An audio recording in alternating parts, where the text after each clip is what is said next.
সরাসরি আপনারা দেখতে পাচ্ছেন জোড়াসাঁকো ঠাকুর বাড়িতে, যেখানে মুখ্যমন্ত্রী শুভেন্দু অধিকারী তিনি এসে উপস্থিত হয়েছেন রবীন্দ্র জয়ন্তী, এবং সেখানে জোড়াসাঁকো ঠাকুর বাড়িতে এসে উপস্থিত হয়েছেন মুখ্যমন্ত্রী শুভেন্দু অধিকারী। সরাসরি কথা বলবো, হিন্দল দিয়ে আমাদের প্রতিনিধি রয়েছেন। হিন্দল,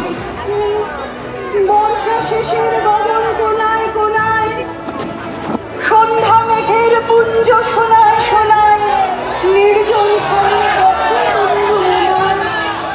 একেবারে শপথ গ্রহণের পর প্রথমে যেখানে গেলেন শুভেন্দু অধিকারী সেটা জোড়াসাঁকো ঠাকুর বাড়ি। একেবারে ব্রিগেড প্যারেড গ্রাউন্ডে শপথ গ্রহণ অনুষ্ঠান সম্পূর্ণ করে সোজা তিনি চলে এলেন জোড়াসাঁকো ঠাকুর বাড়িতে মুখ্যমন্ত্রী শুভেন্দু অধিকারী। মালা দেবে। হ্যাঁ, একেবারে সুমিত, তোমাকে দেখাবো সেই ছবি। তুমি দেখতে পাচ্ছ শুভেন্দু অধিকারী তিনি কিন্তু জোড়াসাঁকো ঠাকুর বাড়িতে এসেছেন। ১৬৫তম জন্ম শতবার্ষিকীতে তিনি কিন্তু মাল্যদান করছেন। রবীন্দ্রনাথের যে প্রতিকৃতি, যে মূর্তি রয়েছে সেখানে কিন্তু তিনি মালা দিচ্ছেন। শপথ গ্রহণ, মুখ্যমন্ত্রী, রাজ্যের মুখ্যমন্ত্রী হিসেবে শপথ গ্রহণ করার পর শুভেন্দু অধিকারী তিনি যেটা দেখা যাচ্ছে তিনি কিন্তু আর বেশ কয়েকজন বিজেপি নেতৃত্বকে সঙ্গে নিয়ে, তাদেরকে সঙ্গে নিয়ে কিন্তু তিনি জোড়াসাঁকো ঠাকুর বাড়িতে এসেছেন। সেখানে তিনি মাল্যদান করলেন রবীন্দ্রনাথ ঠাকুরের প্রতিকৃতিতে এবং তারপরে তিনি কিন্তু প্রণাম সারলেন। এবং এখানেই কিন্তু যেটা জানা যাচ্ছিল যে তিনি শপথ গ্রহণের পর জোড়াসাঁকো ঠাকুর বাড়িতে তিনি আসবেন, এবং সেই কথা অনুযায়ী তিনি সবেমাত্র এখানে এসে উপস্থিত হলেন। এবং জোড়াসাঁকো ঠাকুর বাড়িতে যখন এই জন্ম শতবার্ষিকী পালিত হচ্ছে তারই মাঝে তিনি এসে কিন্তু রবীন্দ্রনাথ ঠাকুরের যে মূর্তি রয়েছে, যে প্রতিকৃতি রয়েছে সেখানে কিন্তু তিনি মাল্যদান করেন, সেখানে প্রণাম সারেন। এবং এখানে উপস্থিত মানুষজন, যারা রবীন্দ্রভক্ত মানুষজন, যারা কিন্তু সকাল থেকে ভিড় জমিয়েছেন, তারা কিন্তু রাজ্যের নবনির্বাচিত মুখ্যমন্ত্রী শপথ গ্রহণ করে সবেমাত্র তিনি এসেছেন তার সঙ্গে কিন্তু দেখা করছেন। শুভেন্দু দা প্রত্যেকের সঙ্গেই কিন্তু হাত দেখিয়ে, ঠিক এভাবেই হাত দেখিয়ে কিন্তু ভালোবাসা বিনিময় করছেন এবং প্রত্যেকের সঙ্গে। শুভেন্দু দা,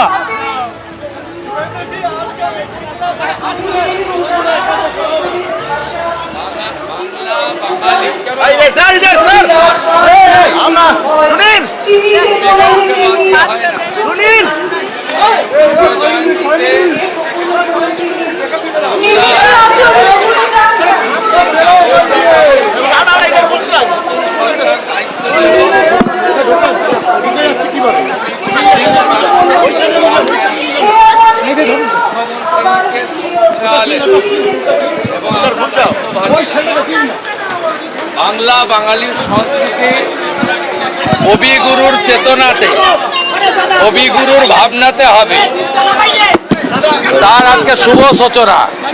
একটাই মন্ত্র স্বামীজির ভাবনাতে হবে, তার আজকে শুভ সূচনা। একটাই মন্ত্র স্বামীজির, চোরইবতী চোরইবতী। कितना महत्वपूर्ण है सर, आपने বাঙালি অস্মিতা আক্রমণ করেছেন।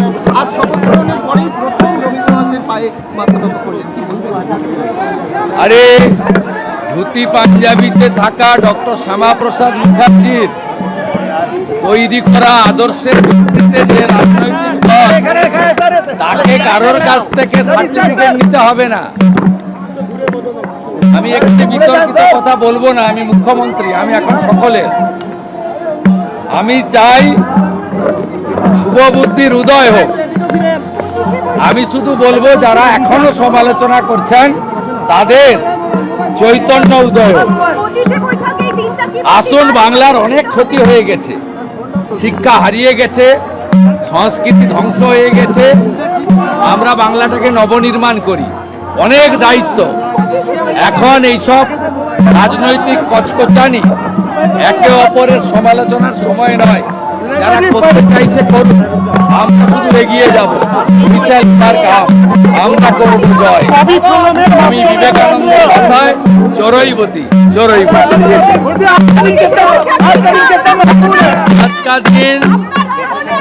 आज का दिन बहुत महत्वपूर्ण है देश के लिए, बंगाल के लिए।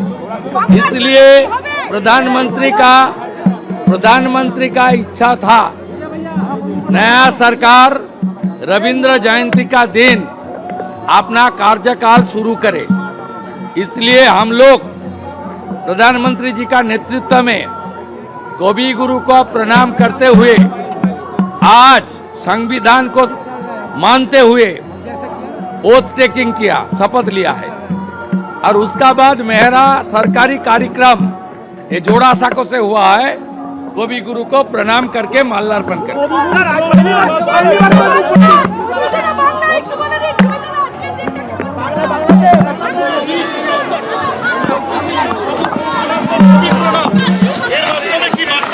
একটাই তো কথা, চিত্ত যেথা ভয় শূন্য, উচ্চ যেথা শির, জ্ঞান যেথা মুক্ত গৃহের প্রাচীর, আপন প্রাঙ্গণ তলে দিবস সর্বরি, বসুধারে করে নাই খণ্ড ক্ষুদ্র করি। বুঝতেই পারছো মুখ্যমন্ত্রী শুভেন্দু অধিকারী তিনি শপথ গ্রহণ করার পর সরাসরি তিনি চলে এসেছেন জোড়াসাঁকো ঠাকুর বাড়িতে এবং তিনি কিন্তু রীতিমতো কবি প্রণাম সারার পর আগামী দিনে পথ চলার যা বক্তব্য সেই বক্তব্য কিন্তু তিনি সরাসরি স্পষ্টভাবে জানালেন। এবং যেখানে দেশের প্রধানমন্ত্রী যে বার্তা দিয়েছিলেন, যে সংকল্প নিয়ে তাদের পথ চলা শুরু, সেই সংকল্প কিন্তু তারা সম্পন্ন করবেন, তেমন বার্তাই কিন্তু উঠে আসলো মুখ্যমন্ত্রী শুভেন্দু অধিকারীর কথায়। তার পাশাপাশি তিনি এটা বলছেন যে প্রতিবারের ন্যায় তিনি এবছরও এসেছেন, কিন্তু এবারটা একেবারে আলাদা, কেননা রাজ্যে নতুন সরকার, বিজেপি সরকার, সেই বিজেপি সরকারের রীতিমতো মুখ্যমন্ত্রীর শপথ গ্রহণের পরই শুভেন্দু অধিকারী তিনি জোড়াসাঁকো ঠাকুর বাড়িতে আসেন। তুমি দেখতেই পাচ্ছ যে দলের কর্মী সমর্থক ছাড়াও এখানে যারা উপস্থিত হয়েছেন তাদের সঙ্গেও কিন্তু যোগাযোগ স্থাপন তিনি করছেন, প্রত্যেকের কথার তিনি উত্তর দিচ্ছেন এবং তার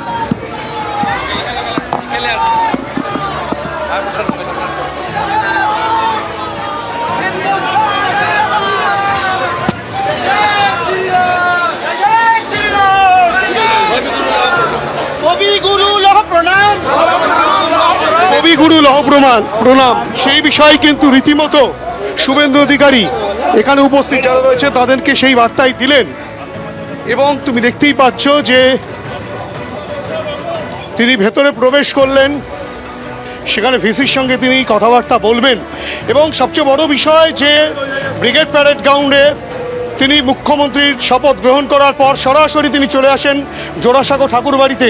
সেখানে এসে যেহেতু এখানে তিনি এসে প্রথমেই কবিগুরুকে প্রণাম সারেন এবং সেখান থেকে বেরিয়ে তিনি যেটা বললেন যে প্রধানমন্ত্রী যা কথা দিয়েছিলেন, দলের তরফ থেকে যে বার্তা দেওয়া হয়েছিল তা তারা পূরণ করবেন এবং সেই বার্তা অক্ষরে অক্ষরে তারা পালন করবেন, সেই বিষয়টাও কিন্তু একেবারে স্পষ্টভাবে উঠে আসে শুভেন্দু অধিকারীর বক্তব্যে। এবং এই গোটা পরিস্থিতিতে তিনি ইতিমধ্যে ভিসির সঙ্গে কথা বলার জন্য তিনি ভেতরে প্রবেশ করেছেন এবং সেখানে গিয়ে কিন্তু তিনি বেশ কিছু গুরুত্বপূর্ণ কথা সেখানে ছাড়বেন, তেমনটাই কিন্তু দলের তরফ থেকে জানা যাচ্ছে। এবং যেখানে মুখ্যমন্ত্রীর একেবারে সরাসরি যে ছবি হিন্দল দে আমাদের প্রতিনিধি তুলে ধরছেন যে মুখ্যমন্ত্রী হিসেবে শপথ নেওয়ার পর প্রথম সরকারি কর্মসূচি এই জোড়াসাঁকো ঠাকুর বাড়িতে রবীন্দ্রনাথ ঠাকুরের প্রতিকৃতিতে মাল্যদান এবং শ্রদ্ধা জ্ঞাপনের মধ্যে দিয়ে করলেন মুখ্যমন্ত্রী শুভেন্দু অধিকারী।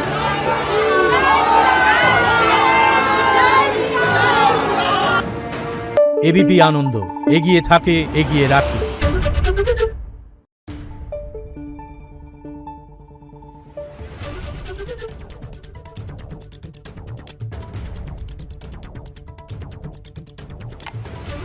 Thank you.